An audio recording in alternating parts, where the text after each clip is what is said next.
We are back with another tactic. This time we're going for a 5-2-3. We tested this with Spurs, Manchester City, Crewe, and Barcelona. I have a save pre-set up for that, so I kind of just do that same teams every time. I will mix up in the next one, don't you worry, but we've tested it with these again. Some fantastic results proving that it is defensively solid whilst also scoring many goals. We're going to get into this tactic, so let me first and foremost show you exactly what it has done and why I am enjoying this one. First up, we are going to have a look at Manchester City. As you can see right here, 38 games, 28 wins, 6 draws, 4 losses, 91 goals scored, and only 24 conceded, which is absolutely unbelievable. That defensive structure there is just fantastic. 67 goal difference for the Premiership with 90 points, winning it by 12.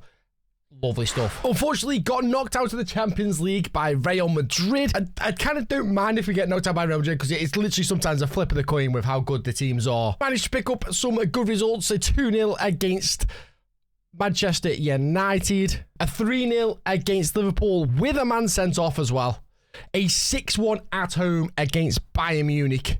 7-0 against Sunderland at home. Beat Chelsea 2-0. And then we beat Liverpool yet again away from home 1-0. And then we beat Arsenal 3-0 as well. So we're picking up some good results against some big sides. We went and kept 20 clean sheets. That's over 50% of the games were clean sheets. That is an unbelievable spy standard that we got there. That is just crazy to think we've got that. Heading over to the Barcelona team. 38 games, 31 victories, 5 draws, 2 losses, 105 goals, and only conceding 21 goals. That's an even better record than the Manchester City one. We were picking up results against Manchester City in the Champions League. And then we were also scoring goals, a 7-1 against Real Betis. We actually beat Real Madrid 3-0. Keeping a clean sheet against Real Madrid is always a fantastic result. Champions League was quite funny because we drew Spurs,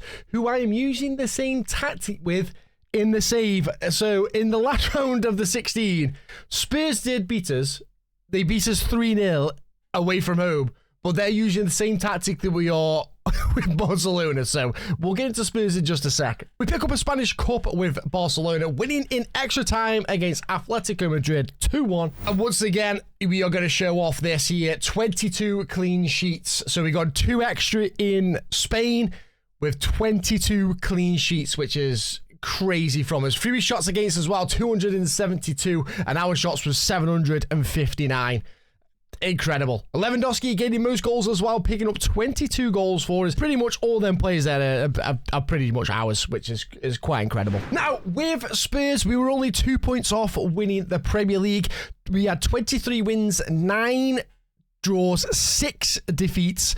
We only scored 67 goals with this Spurs side, which was interesting, but we managed to only concede 24 goals, which is a really impressive season, especially for the likes of Spurs as well. I know Spurs are a good side, but that is really an achievement out there. 24 goals conceded. Managed to keep 18 clean sheets, so 50% of our games, 18 clean sheets. That's some of the results we were picking up in the league of the Premiership. We beat Aston Villa 4-0.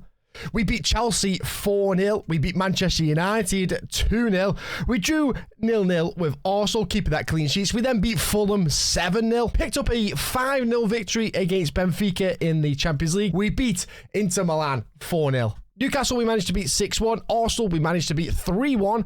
Liverpool, we beat in the league with a man sent off as well. And then we beat Chelsea yet again 2-1. So there are some big sides in there that we are taking the scalps off with this tactic and also keeping them goals way down is perfect. And now you're going to say they're pretty good sides, so let's have a look at what you could do with a smaller side. And no offense to Crewe, because Crewe are who I consider my smaller side with this save. League 2, we managed to go and get 101 points, 46 games played, 31 wins, 8 draws, 7 losses, 91 goals for 42 goals conceded, and that is the best in the league yet again. So all 4 sims have had the best goals against in the league. And I think we've had the top goal scorers as well. Apart from the Spurs one, we've had the top goal scorers. So that's really impressive from us. This time, we weren't the most clean sheets, so Bristol City beat us with 21. But the rest is pretty much us. Most goals in there coming in for us good, and fewest conceded are the main ones that we're going to look at with that 42.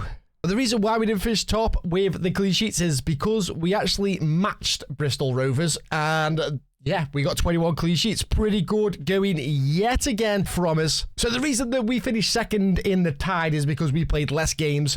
So that is why we managed to finish where we did. But it's another good little run there from us. So you're probably looking at me like, come on, show us the tactic now. So here it is. It is a 5 at the back. This is what we are running. Let me show you both screens so you can see the in and out of possession there. It's literally a 5-2-3 is what we were playing. In the outer possession, we just dropped them CMs into DMs for us there. So let's go through a couple of things that I'm doing whilst I'm in possession, and all of our centre-offs are going to be ball-playing centre-offs. The only thing that I have them on is they dribble a little bit more and take a few more risks. I have that on every single player. Just dribble more. I want them to travel with the ball, and that's all we do. Right, for the wing-backs, we are going to go stay wide, and we're going to cut inside with our runs. We're going to take more runs, and we're also going to take more risks when we're playing it. So that goes on both sides, exactly both sides, identical. We are going to have a channel midfielder in there. Nothing happens on him. We're just going to use that move into the channels. That's all I want from him. Nothing more, nothing less. The central midfielder as well, I leave this blank. If there is something going on in the game, for example, if we need a goal, I will put on take more risks with his passing, and I'll get him dribbling a little bit more. But that is like if you're playing and you want to make the tweaks, that's what I'd make to this team. Inside forwards, they are going to sit narrow for us. They are going to dribble more. They're going to make more runs. They're going to take more risks as well, and they're going to push that byline. Exactly the same on both sides there. Narrow, cut inside, dribble more, make more runs, take more risks, byline. And then we have our striker who's going to take more risks. That's what we want to do, and move into the channels because he's playing as that channel forward. And then out of possession, we then switch to just 3 normal centre-offs. We have a wing-back, 2 wing-backs. All I want them to do is just tackle harder. Nothing more, nothing less. That's on exactly the both sides there. Just going to tackle harder a little bit more. Centre-offs are going to just be on normal out of possession. Literally don't want them doing anything, because if you have tackle order on them, they give quite a few penalties away and silly fouls. So I've got tackle order just normal, that nothing on them. The DMs though, that's a different story. They do have tackle order on both of them DMs. That's what I want there. They're going to be the aggressive players. The wingers, exactly the same, just tackling order. That's all they're going to do. Nothing more, nothing left. Both out of possession, tackling order. And then our striker is going to have just tackle order as well, and he is going to be a central outlet centre forward. And this is how you will see the team play. As you can see, we've got this nice 5 players here and then 2 behind, just offering a very, very good compact attack there. We can offer at the wings if we need to go at the wings, and we got into the centre. As soon as we push into the opposition off, we just spread a little bit with them wingers, wing backs, and then the forwards and the inside forwards get a little bit forward, and exactly the same when we're in the final third there. Out of possession, we're just going to look like a steady block here. The wing-back's going to come in. The wingers are going to push out a little bit further. We are going to invite the crosses on, but I'll get into instructions in just a second. Once again, even when they're in our half, we are just sitting back a little bit. The DMs are going to sit in, and then our wing-backs pretty much come full-backs. We don't go too aggressive when they have the ball in their half. We kind of let them come out a little bit, and then we press. So the team instructions are going to look like this. In possession, we're going to have shorter passing. The tempo is going to be much higher. We have standard time waste, so don't worry about that. We have counter-attacking football, much narrow attacking width. We then keep the ball in play. We don't do any time wasting. Creative freedom balanced, build up play balanced. We distribute short goal kicks. We play to our centre halves. Support runs are balanced. I don't want our fullbacks going too far or wingbacks going too far up, and they get caught out a little bit too much then, and then it just leaves the wide centre halves a little bit vulnerable. We have dribbling set as normal because we have dribbling on Pacific players, not actually all of them all. I don't want everyone just running forward, so we have that set to just balance because we want the Pacific players have the balance. We break the ball down the flanks, so we're going to utilise them wing backs for sure. We're going to pass into space. We're going to work the ball into the box as well. We're going to discourage them long shots because we know how bad they are on this game. And then we have low crosses as well. And then out of possession, we are going to play with that high press. We're going to play higher line and defensive line, much more on the trigger press, much more often. A counter press in the defensive transition. We're going to get stuck in as well. Once again, I'd say take this off if you really want to kind of just like come back on the yellow cards. Take that off because you've already got players in the team that are already tackling order, so you might not want that on. We invite the cross as well. We prevent the goalkeeper short distribution, and we also just have a balanced pressing trap. So that is the tactic. That is what we are rocking. That's what's happened. As you see in the evidence there, keeping numerous 50% clean sheets, if I don't say so, just by the stats there. 50% clean sheets in most of the leagues, and just scoring goals as well for fun.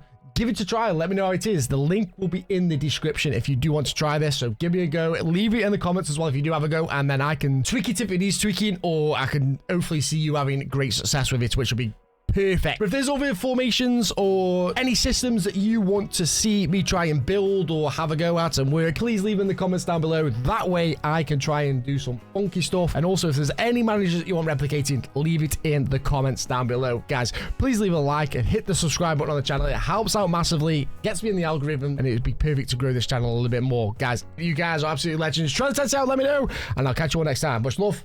Bye-bye.